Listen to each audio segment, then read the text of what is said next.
Dans l'église de Rocamadour, la Mère de Dieu a fait tant de miracles qu'on en a écrit tout un livre. Parmi les plus beaux, en voici un que je veux vous raconter parce qu'il montre jusqu'où peut aller la courtoisie de Notre-Dame. Il y avait, en ce temps, un jongleur très fameux, nommé Pierre de Siglard, qui d'un bout de l'année à l'autre allait de moutier en moutier, chantant la gloire de la Vierge Marie. Se pouvait-il qu'il ne passât par le sanctuaire où une image de la Mère de Dieu attire de tous les coins du monde un peuple immense à ses pieds? Il y passa donc une fois. C'était au soir d'une chaude journée. Il avait fait un long voyage, il avait faim, il avait soif, et ce n'était pas sans envie qu'il regardait les belles enseignes des auberges. Mais il était venu visiter la vraie hôtesse de l'endroit, Notre-Dame Sainte-Marie. L'église était toute remplie de pèlerins agenouillés, les yeux levés vers l'image qui brillait au fond de la nef parmi les cierges allumés.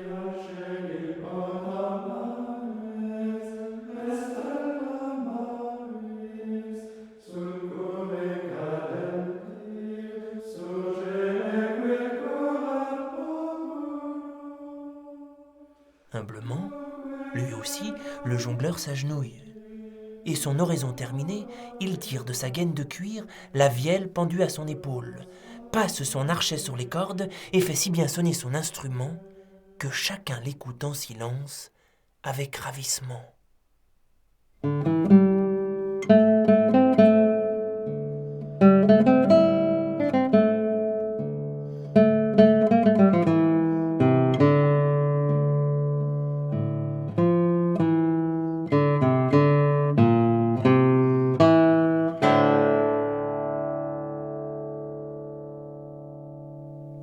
Puis, quand il eut loué longtemps et de toute son âme celle pour laquelle il était venu, il s'écria d'une voix forte : « Ô Mère de Dieu, qui tout créa, si quelque chose t'a plu dans ma chanson, je te demande, en récompense, de me donner un de ces cierges qui brûlent là-haut, près de toi en si grand nombre, que de ma vie, ni de près, ni de loin, je n'en ai vu davantage.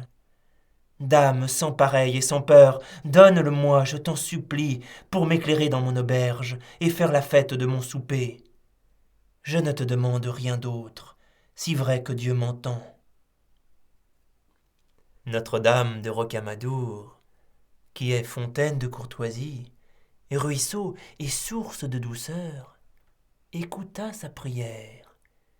Et aussitôt, le plus beau, le plus blanc des cierges qui faisaient autour de sa tête une couronne de lumière, s'envola comme un oiseau et vint se poser sur la vielle. Et les pèlerins de s'ébahir et de chanter « Noël, Noël !» Mais un moine, du nom de Girard, homme fielleux et mélancolique, et qui tirait quelque profit des bouts de cierge qu'il vendait, se mit en fureur et s'écria « C'est un sorcier, un gueux à mettre à la potence !» Ce disant, il saisit le cierge et va le replanter là-haut, à la place d'où il était parti. Retourné par ces mots, la foule se prend à murmurer. Si le sacristain disait vrai, et si ce beau vielleur n'était qu'un envoyé du malin? Pierre écoute et ne souffle mot, car il est trop fin et trop sage pour s'indigner des injures d'un pauvre sot. Et que lui font tous ces murmures? La Mère de Dieu l'a entendu, elle a exaucé sa prière. Peut-il demander davantage? Son âme est remplie d'allégresse, des larmes coulent sur ses joues. En silence, il prie Notre-Dame et longuement la remercie. Puis, reprenant sa vielle, il improvise un si beau chant qu'il n'en est pas au monde que vous eussiez écouté plus volontiers.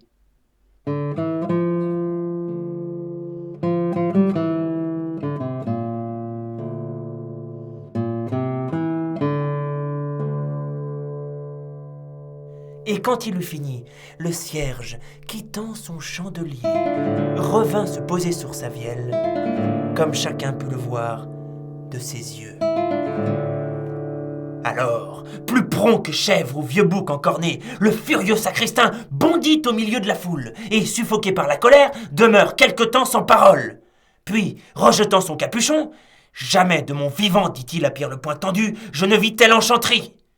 Et de nouveau, s'emparant du cierge, il s'élance vers l'autel, le plante sur le chandelier, l'attache avec un lien de fer, et cela fait ses cris. « Simon le magicien n'était rien à côté de toi, si tu le fais encore descendre. »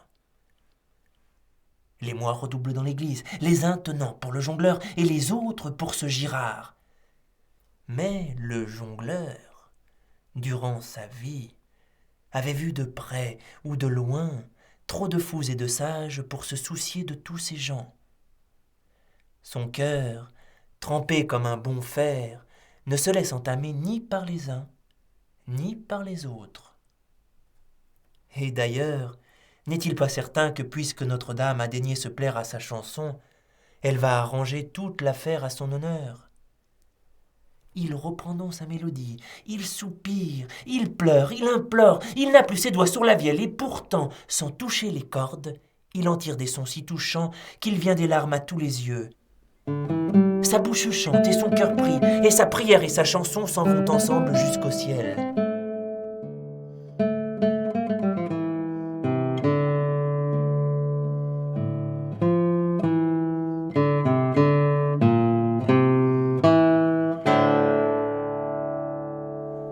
Alors, pour la 3e fois, éblouissant comme une épée dont la pointe serait une flamme, le cierge fit un grand saut dans l'air pour venir se poser sur la vielle.